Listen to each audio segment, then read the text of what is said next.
మా latest videos కోసం మా ఈ తెలుగు న్యూస్ ఛానల్ సబ్స్క్రైబ్ చేసి గంట సింబల్ యాక్టివేట్ చేసుకోండి. దేవుడు ఉన్నట్టుగానే ఈ ప్రపంచంలో దుష్టశక్తులు ఉన్నాయని చాలామంది నమ్ముతారు. దుష్టశక్తులు దగ్గరకు రాకుండా ఉండటం కోసం తాయెత్తులను కట్టుకుంటారు, లేదంటే దేవుళ్ళ ఫోటోలను వారి దగ్గర ఉంచుకుంటారు. అయితే దుష్టశక్తులు దగ్గరికి రాకుండా ఉండటం కోసం ఇవే కాదు ఇంకా ఎన్నో మార్గాలు ఉన్నాయని పండితులు చెప్తున్నారు. దుష్టశక్తులను దరి చేరనివ్వకుండా ఉండటం కోసం ఈ మార్గాలు ఎంతో శక్తివంతమైనవి మరియు సులభమైనవి కూడా.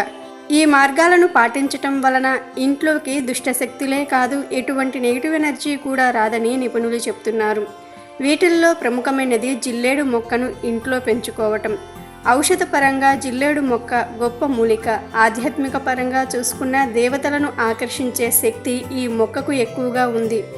ఒక తెల్ల జిల్లేడు మొక్క 12 సంవత్సరాల పాటు అవిచ్ఛిన్నంగా పెరిగితే దాని తల్లి వేరు గణపతి ఆకారంలో కానీ ఆంజనేయ స్వామి ఆకారంలో కానీ దానంతటా అదే పెరిగిపోతుంది. శాస్త్రోక్తంగా చూసుకున్న దీనిని ఆరాధన చేస్తే దేవతల అనుగ్రహం లభిస్తుంది. సూర్య భగవానుడికి కూడా తెల్ల జిల్లేడు అంటే ఎంతో ప్రీతి. తెల్ల జిల్లేడు చెట్టునే శ్వేతార్ఘం అంటారు. జిల్లేడు అంటేనే అందరిలో ఒక వ్యతిరేకమైన భావం ఉంటుంది. ఈ చెట్టు పాలు కళ్ళల్లో పడితే కళ్ళు పోతాయని కొంతమంది భయపడుతూ ఉంటారు. అందుకే జిల్లేడు అంటేనే భయమైతే జిల్లేడు పాలల్లో ఉన్న విషంతో కొన్ని ఆయుర్వేద మందులు తయారు చేస్తున్నారు. శ్వేతార్ఘ గణపతిని ఇంట్లో ప్రతిష్ఠించుకుని పూజలు చేయటం వలన సిరి సంపదలు జ్ఞాన సంపద లభిస్తుంది.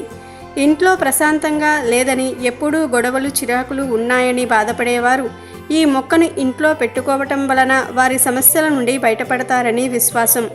మనం తులసి మొక్కను ఎలా ఇంట్లో పెట్టుకొని పూజలు చేస్తున్నామో అదేవిధంగా ఈ మొక్కను కూడా పెంచుకోవాలని శాస్త్రాలు చెప్తున్నాయి.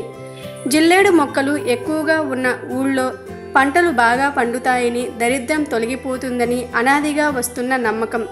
చిన్నపిల్లలు, మహిళలు కొన్నిసార్లు పీడకలలు కని భయపడుతూ ఉంటారు. అటువంటి వారు దిండి కింద తెల్ల జిల్లేడు వేరును పెట్టుకొని పడుకుంటే ఎటువంటి పీడకలలు రావు. ఎవరైనా మనకు హాని తలపెట్టాలని చూసినా ఆ ప్రభావం వారి మీదకే పోతుందని పండితులు చెప్తున్నారు. అలాగే జాతక దోషం, గ్రహదోషం ఉన్నవారు కూడా శ్వేతార్ఘ గణపతిని ఇంటిలో ఉంచి పూజిస్తే మంచిదని చెప్తున్నారు. అలాగే తెల్ల జిల్లేడు మొక్కను కూడా ఇంట్లో తప్పనిసరిగా పెంచుకోవాలి. కనుక మీరు కూడా ఈ లాభాలన్నీ పొందాలంటే ఇంట్లో తెల్ల జిల్లేడు మొక్కను పెంచుకుని సిరి సంపదలకు లోటు లేకుండా జీవించండి.